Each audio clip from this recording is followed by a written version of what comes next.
A very good evening, everyone. I hope you are all doing fine.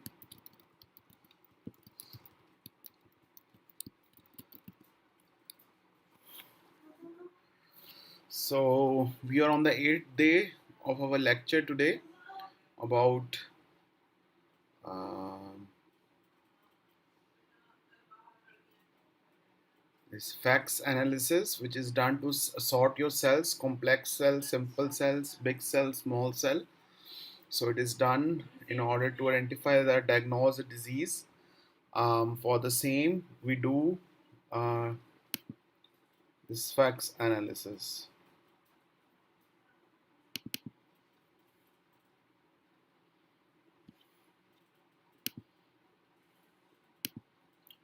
So, fundamentals and applications of your fluorescence activated cell sorting. So, in this topic, we will cover the basics of flow cytometry and understand how long cytometry sorter works, understand how cells are sorted, and we will discuss about different cell sorting possibilities and tips on simple sample preparation and the overview of sorting services provided by the FCS. So first, techniques, which technique is appropriate for my cell separation? We discuss that we take the sample. Then is your sample is in suspension, is it in fluid or is in tissue? If it is in suspension, then it could go for three things: facts, that is your fluorescence activated cell sorting, microfluidic assay, or large particle sorting, COPAS it's also called as. For the tissue, we go for laser microdissection microscopy. That's another way of doing it. But our today interest is into the flow cytometry technique. That is your fluid. Flow means fluid. Cyto means cells. Metry means measurement. So we will measure the fluid cells, the cells which are moving in the fluid. Yeah. So we will measure that how much they are present and what is their level of thing is. So what type of particles can be analyzed? Um,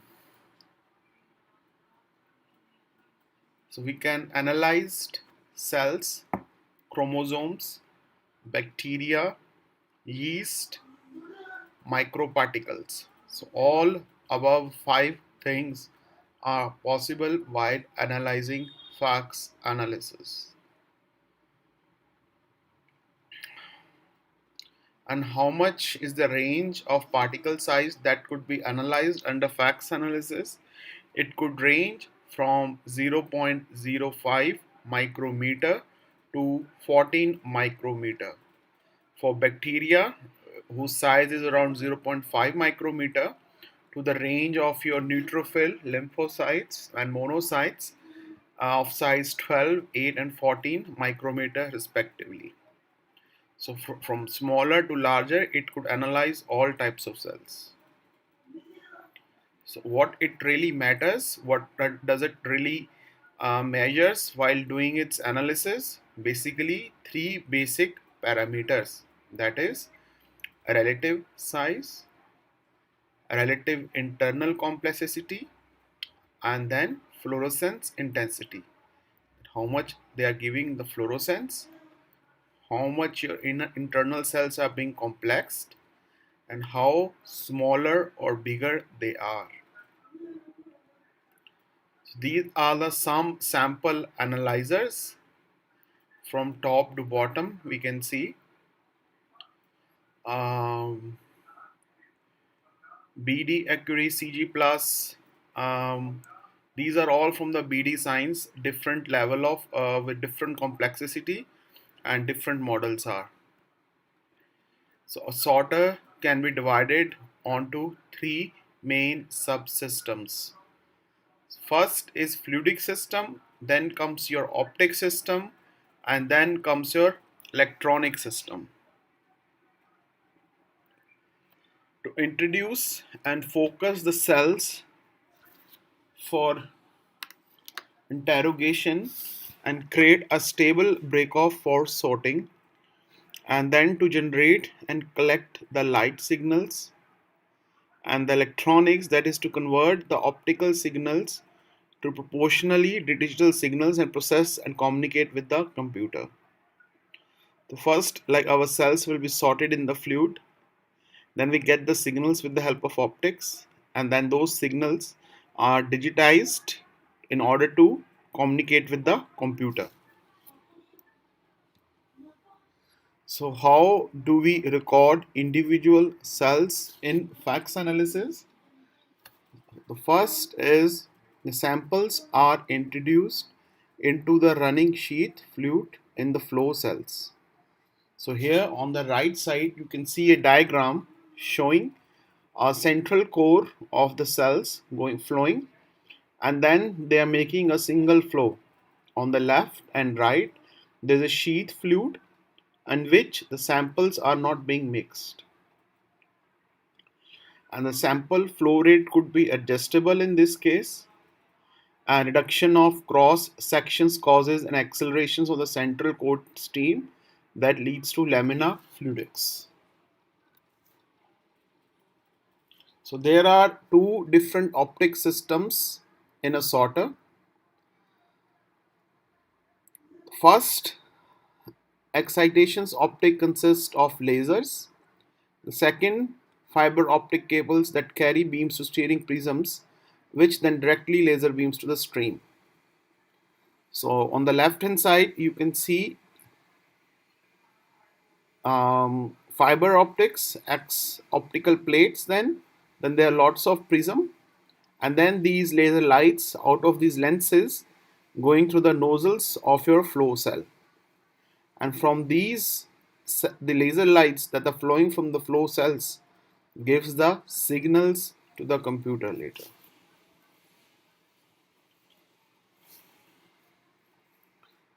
So as we have discussed, two different optic systems in the sorter. First is the fiber optics that directly emit lights to the appropriate emissions filter block, and the filter then directly signals the emissions block to the appropriate PMT, that is your photon multiplier tube. So on the first is a cuvette could be seen, then they're gone through this fluorescent objective lens, and then individual collections of fibers. So filters, as we can see, they are arranged in this manners in different according to the type they are. If there are three filters A, B, C, So they will be arranged in this manner on the left hand side. But if you have more than like you have 8 filters, then they could be arranged in this octagon manner. And as we have discussed, your signals then go to through the photo multiplier tube, in which there are this is under the vacuum tube, and it goes to charge of electrodes. There is photons of light, and there are a lot of diodes which leads to the reflection. They're being deflected again and again, and then being attached to the anode at the end. So that was very basic material, that how your facts analysis is working, what is the structure of it, what basically it's all about. But what is the principle behind it? How does this facts analysis really working? If you've been in Toronto or in Australia, in the industry, many people they need expertise in the facts analysis at the moment. If you got a chance to go to these foreign countries, instantly you got around $4,000 per month. So these are the one of my friends who did their masters from there, and instantly they're getting a very good amount of salary afterwards. And beyond that, this technique is not so difficult. It's automated. It's just you have to understand how to analyze the data later on the machine. But it's very high in demand at the moment. So as we have discussed in general the principle, beyond that, your internally you have these filters here. Sample generates lights, and they scattered these fluorescent signals. And then charge is applied by the stream charging wire from the behind. Then the charge droplets will break off. Whatever the different charges that you are having, they're starting to break off from here. And then we have this magnetic field here, which will deflect your charged particles left and right. Some will go to the left, some will go to the right, and in between will be the uncharged particles will be destroyed in the waste. So at the end, in the two test tubes, we will collect our interest of particles for our various analysis. So in this way, that's why it's a sorter. We sort our cells with the help of these deflection plates. So this is shown again, and this is interrogation plate. The droplets start to break off, and then the left goes to green, right goes to orange, and in between is the waste one. So your droplets look like this in real sense. And in the processing in the computer, it's finding out like how your droplets is going with the target value and actual value. So they are being gone like this. So into what collection device can I sort my samples? So what should be my collective devices in order to do my cell sorting? You can use the same common one that are being used in the lab. That is your bulk sorts that are done with the purpose of your enrichment of cell culture, DNA, RNA analysis, adaptive transfer, or purification of cells. So you can use Fox tube, 15 ml tubes, beaker, or samples, anything that you can use. So, and this is your the machine is being opened where your plates, deflectors are here, and your droplet is going in the center. Top is your filters, and yeah, and you analyze your tubes are being put on up here, and you're collecting your data. So plate sorts are done with the objective of multiple well plates in order to understand it's very useful in immunology, also in tissue culturing, in order to identify DNA RNA analysis. So for the same, you can use the sorter of from 6 to 384 well plates also. So this one. So this is 96 well plate sorter.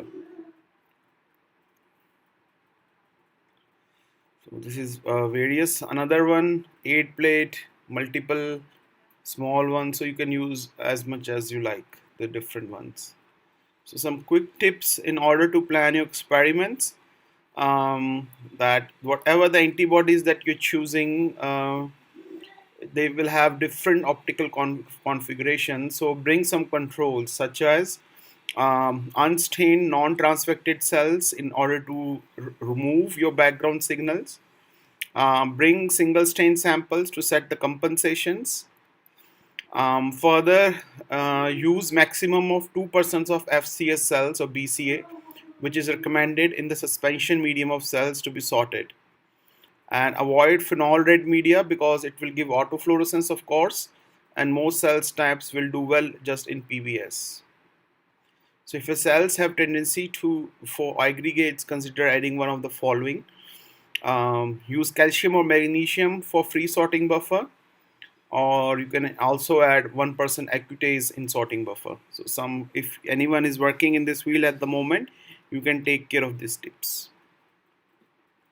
So all samples need to be filtered preferably before sorting properly. So you can use nozzles of size of 70 micrometer, 85 micrometer, 100 micrometer nozzles, which will let transfer of around 400 into 10 raised to power 6 cells, 20, 10, like so. So the nozzle size should be like 3 to 4 times bigger than your sorted cells. They should be. That's how you can purify them.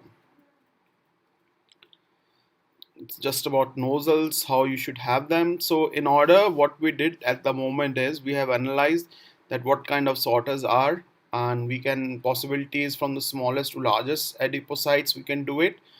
We can have fluorochrome panel in order to optical configuration of sorter.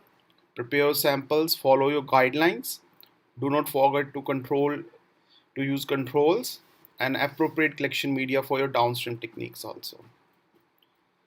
So thank you very much. That was the basics of fundamentals of fluorescence assisted cell sorting. Now we will go for one by one some nice videos about its explanation, how does it work, and how things are working in it.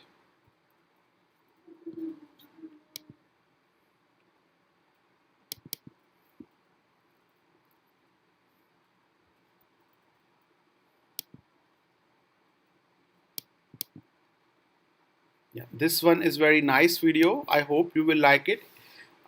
She will explain basics principle how you can analyze the data. Actually, this is about analyzing data from basics to complex. So it will be in two parts of 10 minutes. So we go one by one.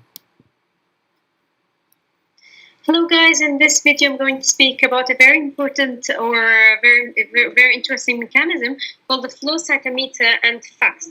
Actually, I did two videos, so in this video I'm going to mention specifically flow cytometer, and in the next video I'm going to mention the FACS mechanism, fluorescence activating cell sorting.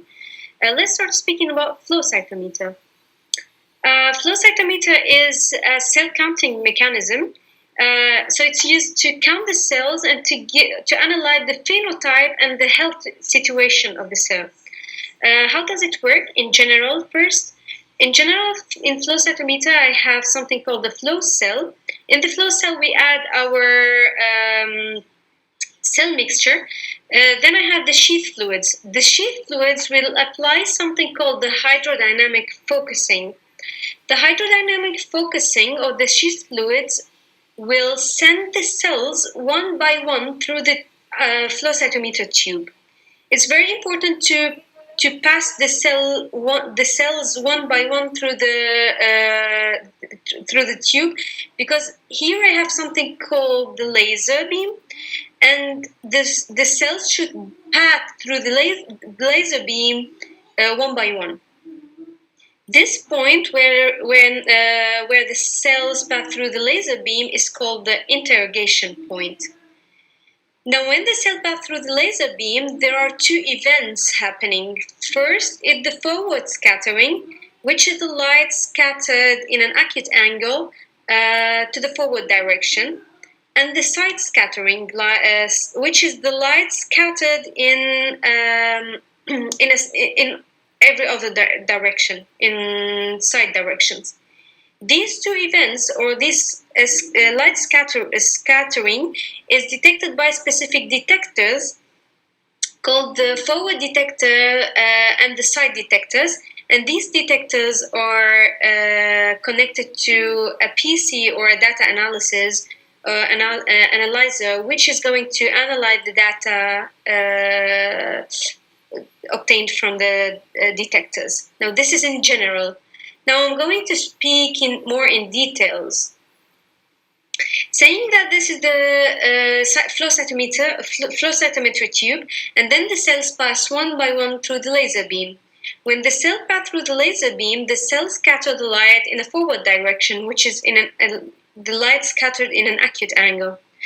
This forward scattered light is directly proportional to the size of the cell. Why? Because the cells scatter as like a particular amount of light in the forward direction, but when the cell is bigger, the forward scattered light will be larger, or like more forward scattered light will be detected. And when the cell is smaller, the cell will scatter less light in the forward direction. So the forward scattered light is directly proportional to the size of the cell. Now, the detector detects the pulse of photons, which are the forward scattered light is a pulse of photons, which are detected by the detector. And the detector then is, as I told you before, is connected to a PC, or a computer. The PC will convert the intensity of the light detected by the detector into voltage. And then I will get a specific amount of voltage for every cell passing through the laser beam. The PC will give me a data similar to this. So every time a cell passes through the laser beam, I will get a specific peak, like high voltage peak for large cells and low voltage peaks for small cells. The data, or the forward scattered light data at the end, will be similar to this. Time versus voltage, and then the peak will be proportional to the size of the cell. This is forward scattered light. The second event happening in the flow cytometer is the side scattered light. So when a cell passes through the laser beam, the cell will scatter the light in side direction. And this side scattered light is directly proportional to the complexity and granularity of the cell. Why? Because the simple cells scatter the light in the side direction. Yes, but when we have granules inside the cell, so when the cell is complex from inside, these little granules will also scatter light in different directions. And in this case, I will get more side scattered light, like this. So this is a complex cell from inside. It contains small granules inside, and then these granules will also scatter the light in different directions. And in this case, I will get higher intensity of the side scattered light. Similarly to what we saw in forward scattered light, the detectors are connected to the PC, which is going to convert the intensity of light into voltage, and then I'll get something similar to this. So the side scattered light data will be similar to the forward scattered light data. So for the complex cells will give me a high peak, and the simple cells will give me a small peak. Now, in order to analyze the cells, what I have to do is that I can combine both forward scattered light and side scattered light data together. In this case, I'll get something called the two-dimensional histogram. The two-dimensional histogram, from its name, it's two-dimensional. So I have side scatter and forward scatter data all together. In this case, what I get is something similar to this. So I have here 4 quadrants. If the cell appear in the lower quadrants, it means that it has low signal on the side scatter detectors, which means that the cell is simple.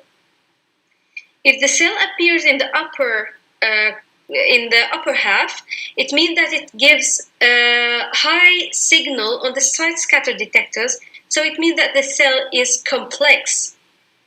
If the cell appear on the right half, it means that the cell give high signal on the forward scatter, which means that the cell is big. And if the cell appears here, it means that the cell is small. So if the cell appears, for example, in this quadrant, it means that the cell is small and it's simple. If the cell appears here, it means that the cell is small but it's complex. Here, it means that the cell is big and complex, and here, it means that the cell is big but simple. I will give you a very good example of this, which I have an example about the analysis of a sample of white blood cells. So what we see here is an analysis of white blood cells. This is side scatter and this is forward scatter light. What we see here is a group of cells which are complex, very complex cells because they give high signal on the side scatter detector, and they are medium inside. They are not so big and they are not small, so they are medium inside. Obviously, these cells are granulocytes because granulocytes, or like eosinophil, basophil, neutrophils, they are medium inside, but they are very complex cells. Here we have bigger cells because they give almost like they give more or less high signal on the forward scatter, but they give low signal on the side scatter. So they are big, but they are not complex. They are simple cells, and these are monocytes because monocytes are big cells, but they are not complex. Here we have very simple cells because they give very low signal on the side scatter, and they are like smaller than monocytes and granulocytes. So obviously these are lymphocytes because the lymphocytes are smaller in size and they are simple cells. Of course, this is a very useful technique used to count the cells and to analyze the phenotype and the health situation of the cells. And what's very special about this technique is that we can analyze many thousands of particles and cells per second. It's like it's an easy technique. It's not very hard to perform, and it's precise. It's very used nowadays in all the laboratories. This is everything I wanted to tell you about flow cytometer, which is very important to know if you want to know more about FACS mechanism. In the next video, I will speak about FACS mechanism. So if you want to know more about FACS mechanism, then you need to watch the next video. If you like this video, please don't forget to like, share, subscribe to the channel. And if you have any questions, leave it in the comments. I will answer you. And see you in the next video. Bye. So that was the very basics about how we made side scatter versus forward scatter plot, and we can differentiate between different types of your lymphocyte, monocyte, neutrophils according to their complexity. So that was a 2D histogram.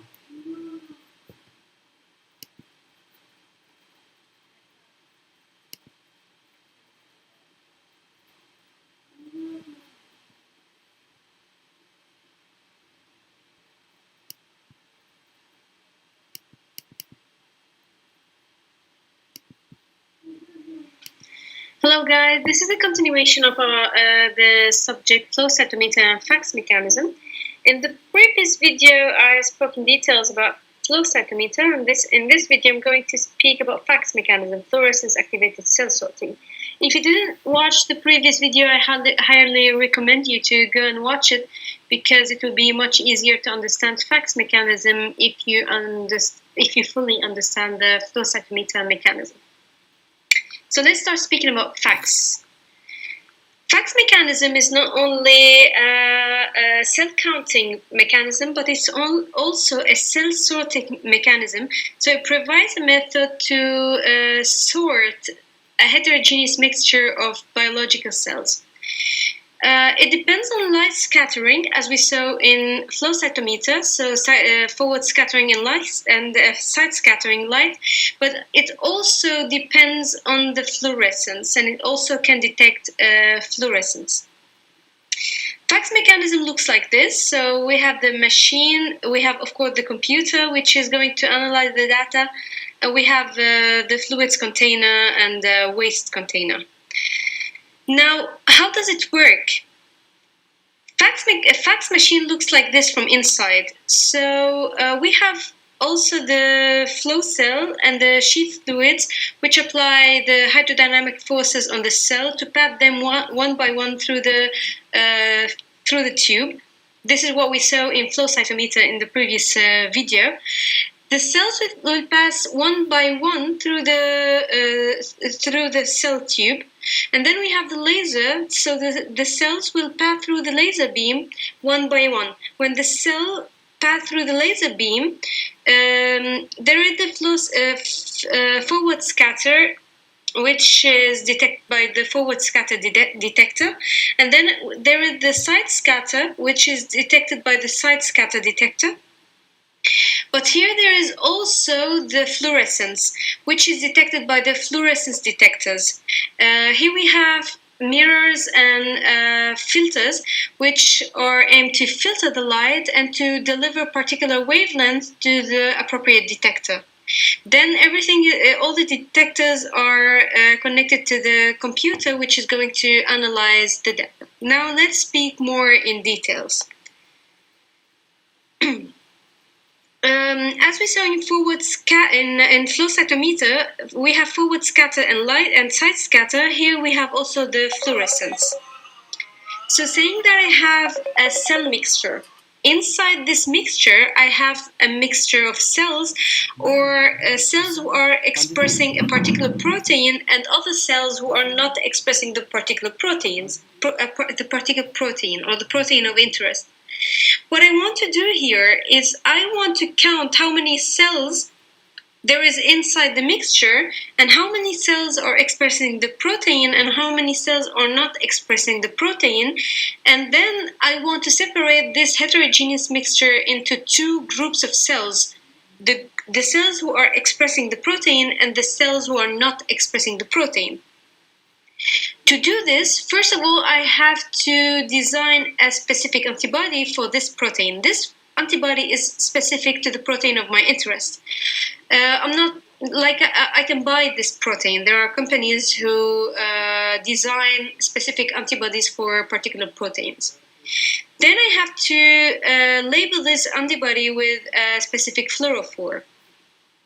Now, what I have to do is that I have to add this antibody, labeled antibody, to the mixture of cells I have. When the antibody is added to the cells, this antibody is going to bind specifically to the protein of my interest, and then I will have labeled cells. So I will have the cells who are expressing the protein will be labeled with this fluorophore. Now, when the cell passes through the laser beam, this is going to happen. First, I will get the forward scattered light, which is detected by the forward scatter detector, and this is proportional to the size, as we saw in the previous. We saw this in details in the previous video. So forward scattered light is directly proportional to the size of the cell. Side scattered light is directly proportional to the complexity of the cell. And then the fluorescence will give me an information about which one of the cells is expressing the protein and which one of the cells is not expressing the protein. Now, when the cell pass through the laser beam, this is the laser beam. First of all, this is the forward scattered, which is detected by the forward scatter detector. The side scatter, which is detected by the side scatter detectors. And then I will and then when the fluorophore pass through the laser beam, the fluorophore will be excited, and then when the fluorophore is excited, the fluorophore will emit light at a particular wavelength, and then this light will be detected by the fluorophore detectors. All these detectors are connected to the computer, which is going to give me the exact data about every event of these three. Now, of course, when the cell is expressing more proteins, there will be more fluorescence coming out of this cell. At the end, I will get a data similar to this. So when the cell is expressing the protein, I will get a high peak, and then when the cell is not expressing the protein, I will get a small peak. And then the computer will give me something called the one-dimensional histogram, which is something similar to this. Here we have the cell count, or the events. We call them the events passing through the laser beam. And here we have the signal of the fluorophore. So when I have a high signal of fluorophore, then these cells are the cells who are expressing the protein of interest, and the cells who give low signal on the fluorescence detectors are the cells who are not expressing the protein. What I can do further is to combine this data with other data I have. So for example, I can combine the data obtained from the fluorescence detectors with the data obtained from the forward scatter detectors, for example. So here I have the fluorophore, here I have the forward scatter, or here I have the fluorescence and forward scattered light. When the cell appear here, it means that these cells are small cells because they have low signal on the forward scatter, and they have low signal on the fluorescence detectors, so they are not expressing the protein. When the cell appear here, it means that the cell is not expressing the protein because it has low fluorescence, but it's a big cell because it has high signal on the forward scattered light. Then when the cell appear here, it means that it's expressing the protein, but it's a small cell. And when the cell appear on the upper right quadrant, it means that the cell is big and it's expressing the protein. So this is what we call the two-dimensional histogram. I can combine two data together, and then I get something like this. Now, what's special about FACS mechanism, or why it's called FACS? FACS means fluorescence activated cell sorting, which means that this mechanism cannot only give me a cell count, cannot give me a data about the cell count or the percentage of the cell expressing the protein and not expressing the protein, but also the FACS can separate the cell mixture into two groups of cells. How does it work? Let's see. This is the FACS mechanism. So here we have the flow cell, and here we have the cells passing one by one through the laser beam. When the cells pass one by one through the laser beam, as we saw before, it will scatter light forward and side scatter light, and also fluorescence. All these events will be detected by the detector. At the end of the tube, there is something called drop formation. In drop formation, we have a mechanism called a vibrating mechanism. This vibrating mechanism will separate my mixture into small droplets. These droplets should contain only one cell by droplet. This is very important. Then what I can do as a user is that I can adjust the settings of the program in order to charge the cells. So at the end of the tube, I have something called the electrical charging ring. The electrical charging ring is responsible to charge the cells according to my adjustment. So, for example, if I adjust the settings, for example, of the program, I can ask the computer to charge the high fluorescence cells with a positive charge and the low fluorescence cells with a negative charge. Then the electrical charging ring will charge the cells will pass through the laser beam. The detector will detect the fluorescence, and then the computer will charge, the high fluorescent cell will with positive charge, for example, and the low fluorescent cells with negative charge. I can choose, actually. For example, if I have this data, this is the two-dimensional histogram, I can choose to charge the big high fluorescent cells with a positive charge, and the big low fluorescent cells with a negative charge, and the other cells with no charge. Then the neutral cells will go to the waste. These cells might be like debris. These might be like just debris. I'm not interested in them, so it depends what cells I'm interested in. So I can adjust the settings of the program, and then the electrical charging ring will charge the cells. Then I have different electrodes, like negative and positive electrodes, and then the positive cells will go to the negative electrodes, and the negative cells will go to the positive electrodes, and the neutral cells will go to the waste. In this case, I will have two groups of cells: the cells who are expressing the protein and the cells who are not expressing the protein. And this is what we call cell sorting. Of course, I can also study two proteins, not only one. And this is done by using different...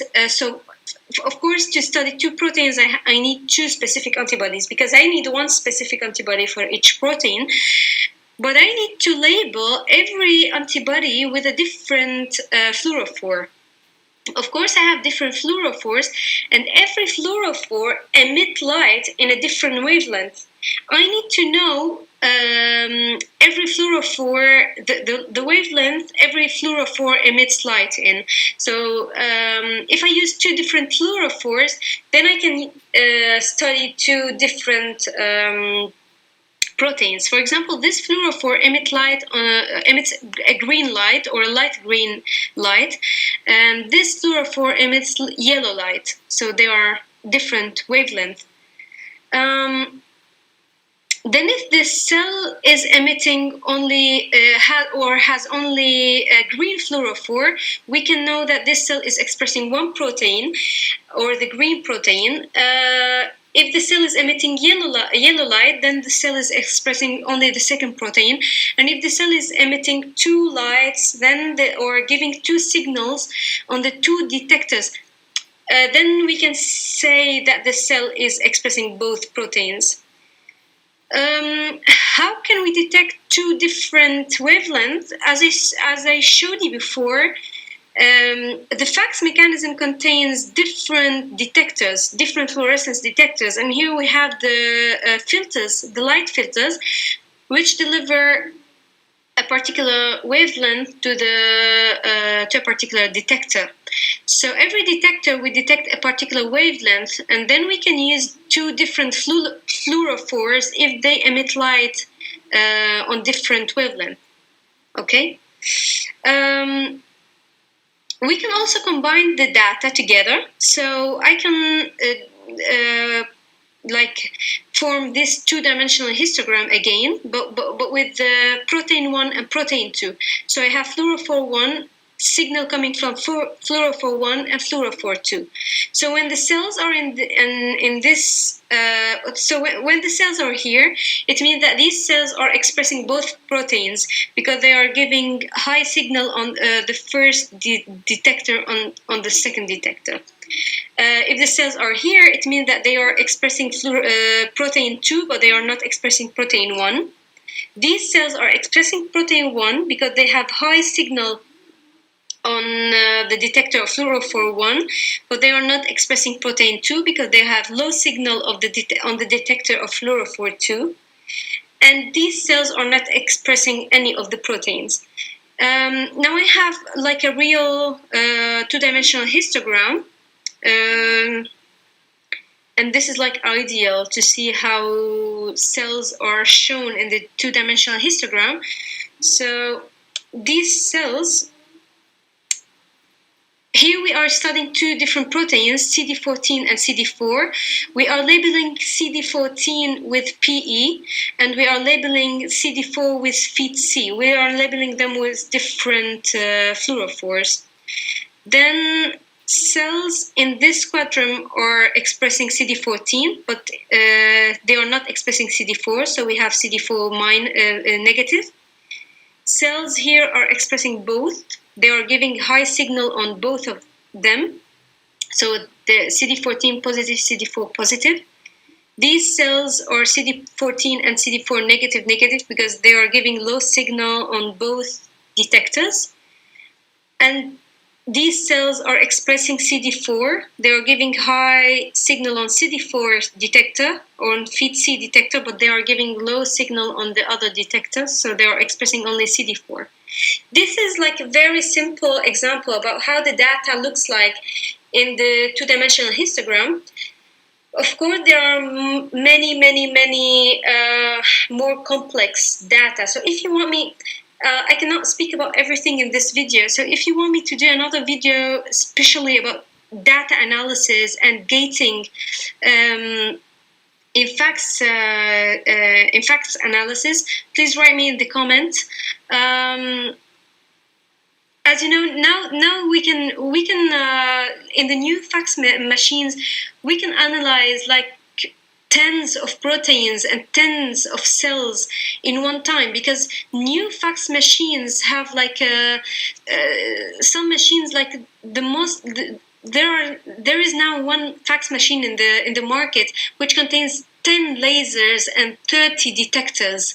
Can you imagine 10 lasers and 30 detectors? So you can analyze many proteins and many cells at one time. But of course, the data then will be much more complex than this data. This is a very simple data. If you want me to talk more about this, then write me in the comments. If you enjoyed the video, don't hesitate to like the video, share, subscribe to the channel. If you have any questions or any suggestions for other topics, write me in the comments, and see you in the next video. Bye-bye.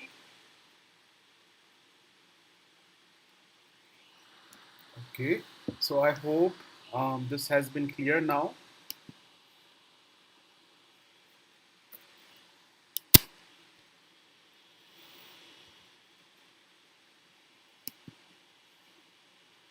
So there will be some animations regarding the same. That was the basic principle, how it is done.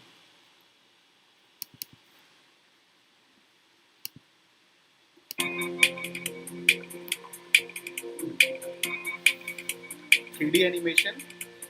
Cell processes are controlled by complex and dynamic intracellular signaling networks.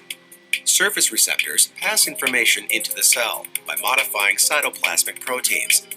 These modifications include phosphorylation, methylation, and acetylation, which control a broad range of cellular functions including growth, development, and apoptosis. Disruption of signaling networks often leads to disease. To understand signaling processes in normal and pathological conditions, identification and quantification of signaling proteins is necessary. Flow cytometry is ideal for such a task. Flow cytometry is a laser-based technology widely used to phenotype cells using antibodies directed against surface markers. It can also allow simultaneous analysis of multiple intracellular targets using antibodies that detect signaling proteins, their post-translational modifications, epigenetic modifications, and downstream transcription factors. The first step of intracellular flow cytometry is fixation of the cells using formaldehyde, which immobilizes proteins and preserves transient signaling events. Cells are then permeabilized with methanol or detergent, allowing antibodies to access to the intracellular space. Optimal fixation and permeabilization conditions depend on the location and biochemistry of the target epitopes and should be carefully considered to ensure successful antigen detection, especially when staining surface and intracellular proteins simultaneously. Since multiple signaling proteins and surface antigens can be identified using fluorescently distinct antibodies, flow cytometry can readily characterize signaling profiles at the single cell level within phenotypically distinct populations. This allows the characterization of the relationship between intracellular targets and enables detection of signaling events from rare cell populations within a heterogeneous sample. Multiplex analysis of these protein targets saves time and resources while producing data-rich results. making intracellular flow cytometry an invaluable tool to unravel the complexities of cell signaling. For more information on validated products and optimized protocols for flow cytometry, visit www.cellsignal.com/flow cytometry.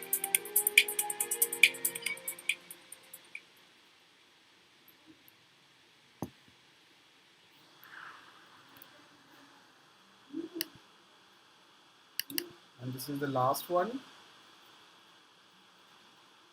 In order to complete our today's lecture, so this will be the last one. In this animation, we will introduce you to the flow cytometry experimental technique. Flow cytometry is used to count and analyze the size, shape, and properties of individual cells within a heterogeneous population of cells. Flow cytometry data is extremely quantitative and can be analyzed in depth by specific flow cytometry software programs. Once a suspension of individual cells has been prepared for flow cytometry analysis from cells, tissues, or organisms, the prepared sample is placed on the flow cytometer. How does a flow cytometer analyze the size, shape, and properties of individual cells?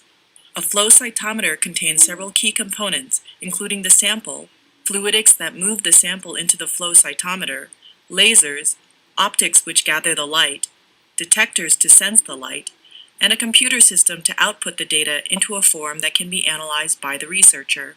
Once a sample has been placed in the flow cytometer, the machine will suck up the sample, mix the sample into a stream of saline solution in the cytometer, and lead the cell suspension through a narrowing channel, causing the cells to form a single file line before the cells pass through the laser at the interrogation point. Each cell within the sample then moves across the laser beam, allowing each cell within the sample to be individually analyzed. As each cell passes through the laser beam will scatter in multiple directions. The flow cytometer detects light scattered in a forward manner, called forward scatter, and light scattered in a sideways manner, called side scatter.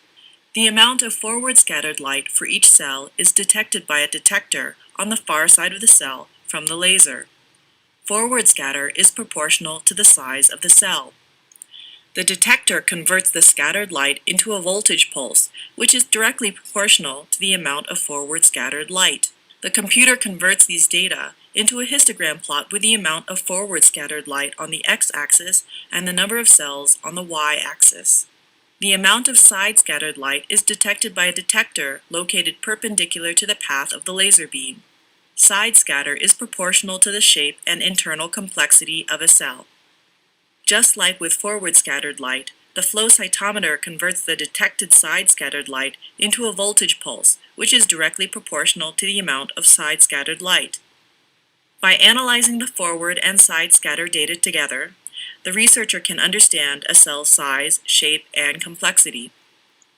In addition, the analysis of the forward and side scatter data can allow the researcher to divide the heterogeneous population of cells into individual populations with varying size, shape, and complexity.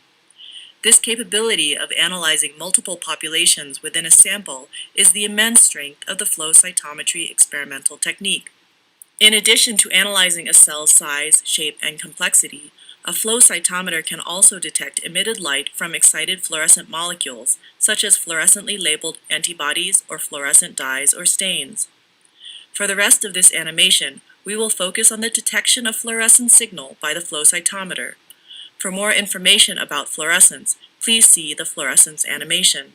The fluorescent molecules, or fluorophores, are excited by the correct wavelength of laser light when the cell passes through the laser beam. After excitation, the light emitted by the fluorophore is directed along a path with emission filters that allow for the detection of multiple different fluorophores emitting light in a cell. A flow cytometer can detect the presence of a fluorophore and also quantify the relative amount of a fluorophore within a cell. A flow cytometer can also be used to detect light emitted from multiple fluorophores in the same sample. While it is common for flow cytometers to detect 2, 3, or 4 colors at the same time, some flow cytometers can even detect up to 18 different colors at the same time. The data can then be presented to the researcher in the form of a histogram or a dot plot.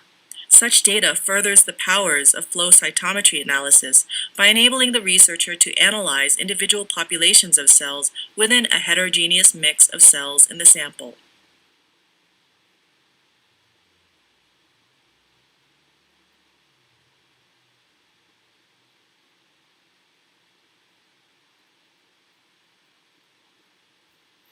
So that's it for today. I will share these nice presentations to you now over the WhatsApp group. I hope they are under the size that they could come.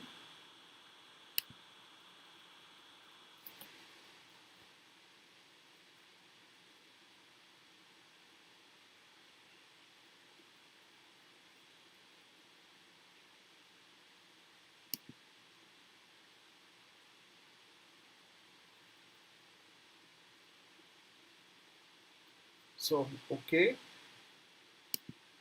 then we are done for today. Tomorrow we will do the ninth bioinformatics class, and then by Wednesday we will complete our session. Yeah. Okay then. Take care.